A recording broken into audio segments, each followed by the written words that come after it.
Hey gang, here's another video, sort of to follow up with what we did yesterday, talking about the idea of being equal, equal being the same. So what I've drawn here is a balance scale. I wish I had one, but I don't, so I'm trying to draw it. So if you have two apples the same size and the same weight, your balance scale would be level. Both sides would be the same height.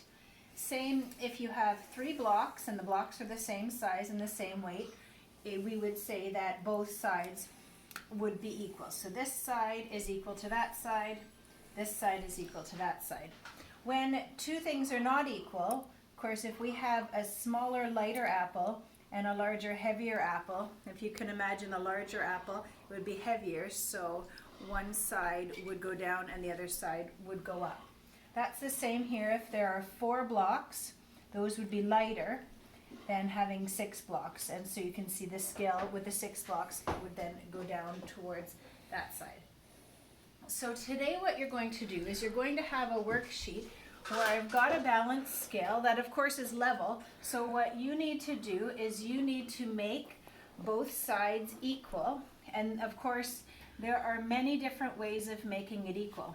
On your worksheet here, I'll add these little boxes so that it shows you the same as what is going to be on your worksheet here. Just give me a minute. So you're going to notice actually I've given you the same question 3 times, and I'd like you to think of a different way to answer it so that each answer is correct. So just think about that for a moment. So maybe pause your video. Okay, so one way you might do it is you might say, okay, well I've got 3 and I've got 5, and of course I know that's not equal, so I'm going to cross out 2. So I would say 3 is equal to 5, and then I would write a minus 2 over there. Another way you might do it is you might say, okay, I've got 3 on this side, I've got 5 on this side, I'm going to add 2.